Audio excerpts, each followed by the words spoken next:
안녕하십니까. 김빅토리아노 아나운서입니다. 한국 사회 이슈를 발굴하고 다양한 시선으로 분석하여 합리적인 해결책을 모색하는 뉴스프리즘 시작합니다. 이번 주 뉴스프리즘이 풀어갈 이슈 함께 보시겠습니다.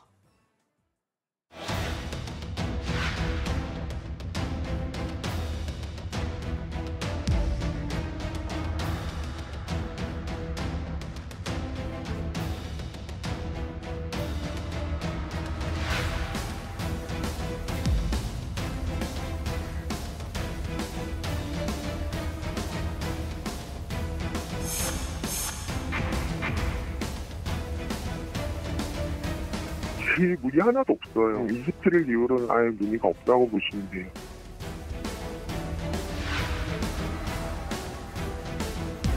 대비 120시간 이상.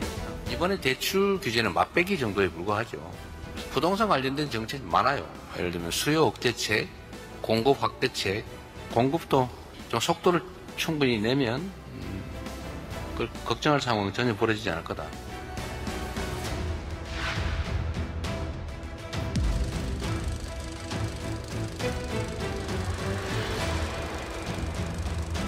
전세 대출 받아서 잔금 맞추는 부분 그렇게 계획했던 분들이 많이 있거든요. 아직 잔금이 안 치러지고 중도금 막 건너가는 그런 정도에 있는 부분이 전세 맞춰야 되는데 자금에 또 차질이 생기잖아요.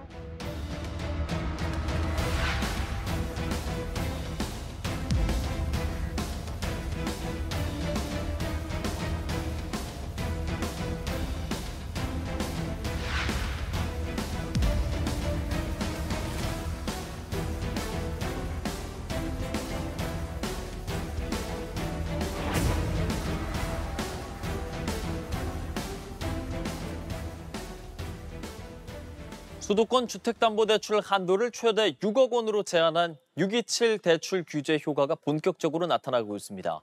강남 3구와 한강벨트를 중심으로 치솟던 집값이 주춤하고 있고 매도인과 매수인 모두 관망세를 보이면서 거래도 뚝 끊겼습니다. 정다미 기자가 그 현장에 다녀왔습니다. 이른바 한강벨트 중 하나인 서울 성동구. 지난달 부동산 시장이 가장 뜨거웠던 지역입니다. 그 6월 첫째 주부터 그때까지 그야말로 불장이었어요. 성동구나 마포구도 토지거래 허가구역으로 지정을 검토하고 있다. 이런 내용이 나오니까 여기마저 규제 지역이 돼버리면 전세 끼고 갭 투자로 살려던 손님들이 이제 더 이상 살 곳이 없어지니까 막 달려들어서 이제 샀던 거였죠. 하지만 고강도 대출 규제 후 아파트 최고가 거래가 급감하는 등 분위기가 급변했습니다. 규제 이후에는 정말 그 다음 날부터 문의나 거래가 뚝 끊겼어요. 현재까지. 연락 왔던 분들이 이제 연락해 보면은 대부분이 이번 텀은 그냥 지나야 될 것 같다. 조금 더 추이를 지켜보겠다. 마포구도 상황은 비슷합니다. 시장이 되게 민감하고 예민한 것 같아요. 그래서 규제 나오기 조금 전서부터 이미 나올 거라는 걸 예상들을 하셨잖아요. 그때부터 거래가 좀 이렇게 끊기기 시작했고, 그리고 대출 규제 나오기 시작하면서 바로 거래가 거의 중단되다시피. 올해 들어 서울 아파트 거래량이 급등락을 거듭하고 있습니다. 정책 변화에 따라 매수세가 몰렸다 빠졌다를 반복해서인데요. 대출 규제가 본격화하는 이번 달 거래량은 급감할 것으로 전망됩니다. 서울 아파트값 상승세도 확연히 둔화했습니다. 특히 강남 3구와 성동구, 마포구 등 한강벨트 폭등세가 크게 꺾였습니다. 대출 규제의 가장 대표적인 게 6억 원까지만 대출이 가능한 그 상한선이었는데 12억 원에서 약 20억 초반 정도 되는 주택이 가장 큰 지금 영향을 받고 있고요. 그 금액대 그 주택들이 거래가 일단 굉장히 감소되고 있고 앞으로는 가격도 이제 하방 압력을 받을 것으로. 다만 수요 억제만으로는 장기적인 집값 안정 효과를 내기는 어렵다는 지적이 나옵니다. 집값은 아무래도 정부의 강력한 대출 규제 정책에 지금 당장은 멈칫하고 있지만 올 가을 그 이사철을 맞이하면서 수요가 증가하게 되면은 중저가 아파트 중심으로 부동산 가격이 올라갈 가능성이 높습니다. 양질의 주택을 원하는 대기 수요가 쌓이고 있어 부동산 가격의 장기적인 안정화를 위해서는 대규모 공급 대책도 수반돼야 한다는 목소리가 나오고 있습니다. 연합뉴스TV 정담입니다. 6.27 대책의 후폭풍이 본격화된 상황에서 시민들의 반응은 여러 갈래였습니다. 투기 수요는 잡아야 한다는 데는 공감하면서도 우려하는 반응도 있었는데요. 자, 민심은 어떤지 박준혁 기자가 들어봤습니다. 영끌, 그리고 갭 투자. 이번 6.27 부동산 대책이 겨냥한 키워드입니다. 정부가 시장 과열을 부추기는 원인이라 보고 원천 봉쇄에 나선 건데요. 수도권과 규제지역 주택담보대출 한도 6억 원 제한 등을 골자로 한 초강력 규제. 당장의 부동산 열기는 잠재웠지만 시민들의 생각은 어떨까요? 이른바 과도한 영끌, 무리한 투기 심리를 억제한다는 데서 일단 환영한다는 반응이 먼저 나옵니다.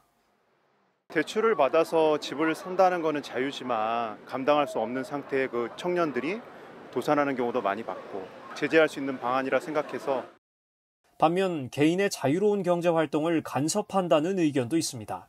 갑작스러운 규제로 주택 구매 계획이 틀어진 실수요자들은 곤란한 상황에 한숨을 내쉬기도 했습니다.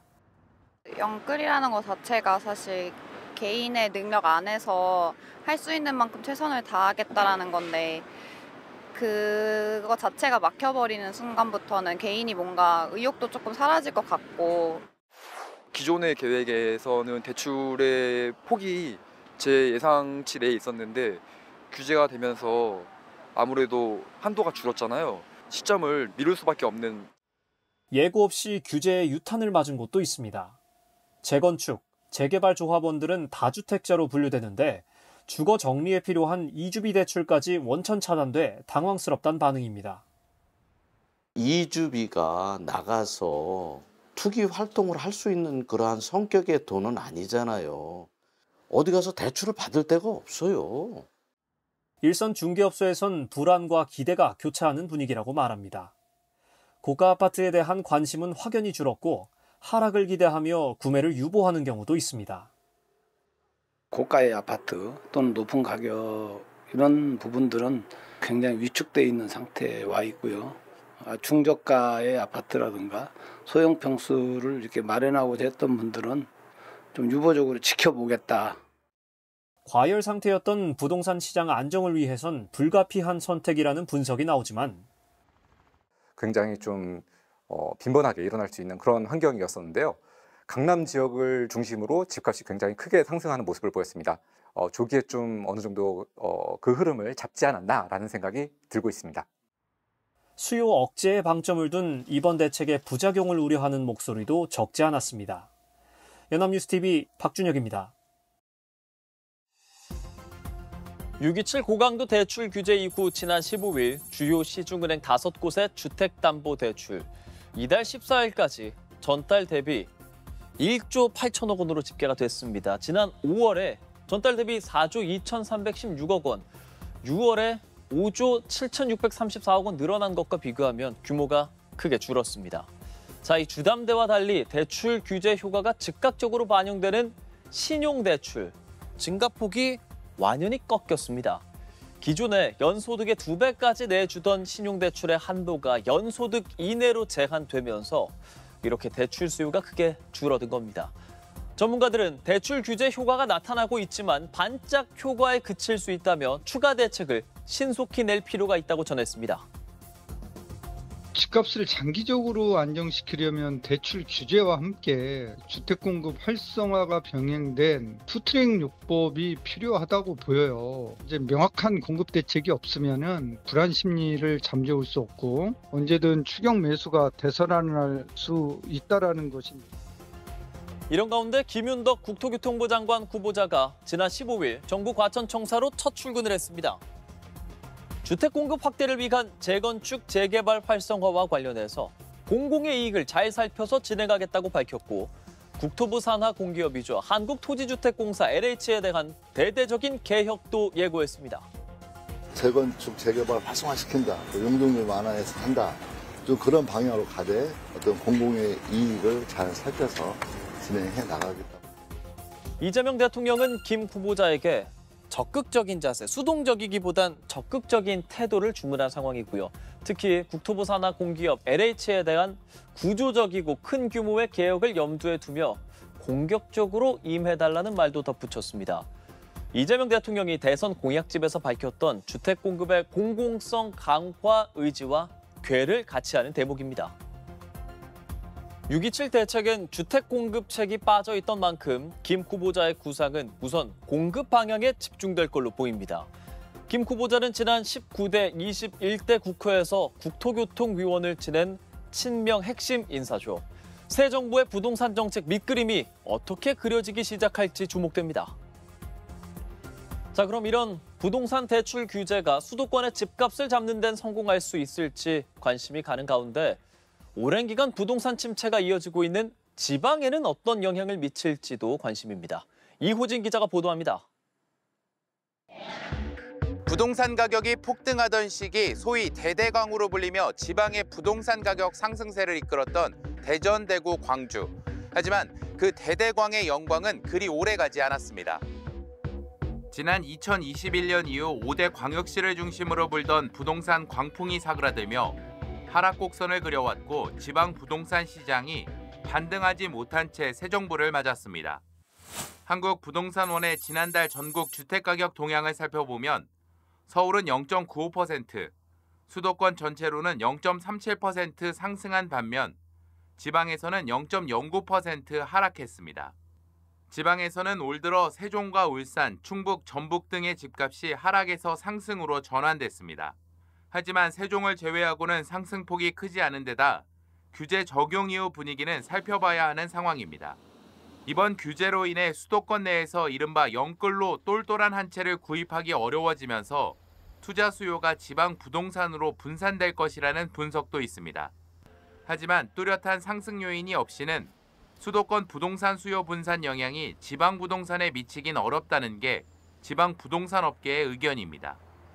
특히 지방 부동산 가격이 하락세를 이어가는 가운데 규제로 인해 상승 기대감마저 감소하면서 투자 심리가 더 얼어붙을 수 있다는 전망도 나옵니다. 실제 지방의 경우 새 정부 출범 이후 다소 늘어났던 거래량이 다시 감소하고 있습니다. 대출 규제 이후에 들어왔을 때는 대출이 가능하겠느냐, 그리고 미래에 지방도 규제에 들어가지 않겠느냐라는 이런 어떤 불안한 심리가 좀 많은 것 같아요. 이런 대출 규제가 오히려 집값을 극단적으로 양극화시키고 있다는 지적도 나옵니다. 수도권의 규제와 함께 지방의 부동산 시장 활성화 조치가 수반돼야 한다는 겁니다. 부분은 지역에서는 오히려 거꾸로 풀어야 된다. DSR 적용 배제해주고 대출 한도 LTV 같은 경우도 지금 많이 좀 떨어졌잖아요. 이제 그 부분도 좀 상향을 좀 시켜줘가지고 부동산 시장으로 구매자들, 수요자들이 조금 들어올 수 있는 여건을 좀. 지방의 악성 미분양도 해결해야 할 과제로 손꼽히는 가운데 이재명 정부의 부동산 정책이 지방 부동산 시장 활성화로도 이어질지 관심을 끌고 있습니다. 연합뉴스TV 이호진입니다. 최근 서울의 주택가격 상승 속도에 비해 수도권과 지방의 집값 양극화 현상 더 심화하는 걸로 나타났습니다. 한국은행이 지난달 25일 공개한 최근 주택시장의 특징 및 시사점 보고서 결과입니다. 2023년 1월 이후 올해 4월까지 살펴보면요. 수도권의 경우 9.6% 주택 매매 가격이 올랐습니다. 특히 서울 지역은요. 16.1% 상승률 매우 높죠. 그런데요. 같은 기간 비수도권 주택 매매 가격 1.7% 오히려 떨어진 걸 볼 수 있습니다. 한국은행은 비수도권의 경우 인구 감소와 실물 경기 부진 등의 구조적 주택 수요 둔화도 영향을 미치고 있다고 분석했습니다.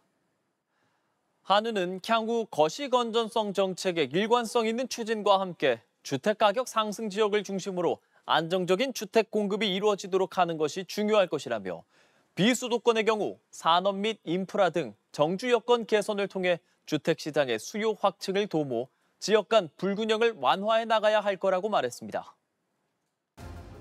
네, 이번 주 뉴스 프리즘은 여기까지입니다. 시청해주신 여러분 고맙습니다.